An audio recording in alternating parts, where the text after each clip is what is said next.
If there was ever going to be a third world war, experts say it would be fought over water. Scarcity is becoming a key geopolitical driver. The WWF warns more than 1 billion people across the globe already lack access to clean water. That number is skyrocketing as the global population increases. In the water-stressed Middle East and Southern Asia, rising temperatures and drought are already sparking conflicts and mass migration. In the US, California is seeing its worst drought in recorded history. And in Africa, Lake Chad, the 6th biggest lake in the world just 50 years ago, is now just a fraction of its original size. In semi-arid South Africa, aging infrastructure and pollution are eroding what little resources we have. A lack of wastewater infrastructure is another critical problem overwhelming municipalities countrywide. Few places have been worse hit than Mototema Township in Limpopo. A 2012 Blue Drop report warned wastewater overflow year was bordering on an ecological disaster. But where traditional solutions have failed, CSIR experts have found a more scientific answer. So what we do, we isolated the algae. They can absorb around 70 to 80% of the phosphate out of the system. They kill viruses and pathogens in the process. And we did scale it up, grow it at the CSIR. So we introduced then fish in the system.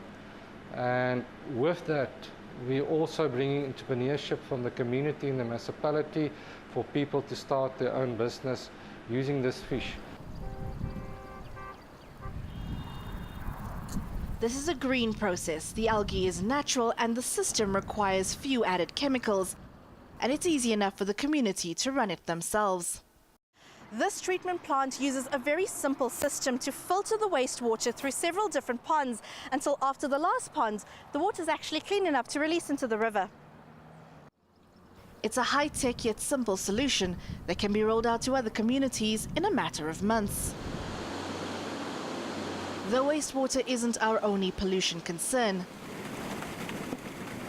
there's also the more critical issue of acid mine drainage. It's been seeping from mine dumps into the groundwater table for decades and is so toxic and laden with chemicals and heavy metals that it's radioactive and incredibly dangerous. Experts have been battling for years to stop AMD from spreading. Tamiru Abie may have found a solution. He's Wits University's head of hydrogeology and one of Africa's best groundwater experts. According to Abie, acid mine drainage water can be neutralized, and fairly easily. To stabilize the pH, we use sodium hydroxide. So sodium hydroxide will be added, so pH will increase. So when the pH increases, metals will precipitate. Metals cannot move from one place to another place. Then calcium carbonate and calcium sulfate will precipitate by adding dolomite. So this is a simple experiment using our naturally available rocks. Once treated, the water is clean and safe enough to discharge and used for agriculture. This process needs to be tweaked to treat large affected areas. Then it too will be ready for rollout. Abie believes the country could avert a water crisis by using some of these new scientific methods to treat already degraded water. Here in his basement lab in the geology building, he's showing me how he tests water samples from all over Gauteng using some very sophisticated equipment. This machine is intended to grow bacteria. Yeah, so here we have got two chambers.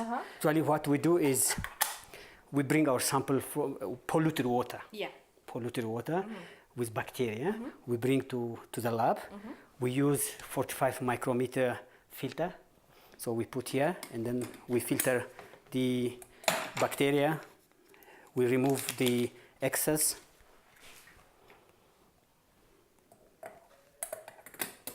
Yeah, we use this pressure pump. We clean the waste.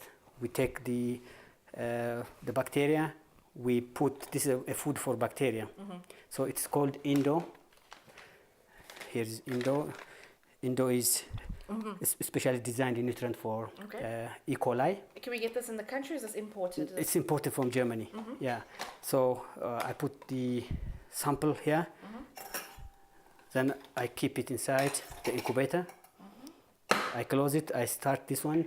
It runs 24 hours. Okay. In 24 hours time is complete. When I take it out, bacteria grow like this. Okay. So these are E. coli. The results will show him where the most dangerous organic waste is located within our water supply, and then he can figure out how to treat it. Just like the CSIR project did with the Mototema project. There really is no silver bullet when it comes to solving the region's water problems, but innovative solutions like this one are cheap, scalable, and make a big difference to communities where clean water resources are severely limited. Surisha Govender, Mototema, Limpopo.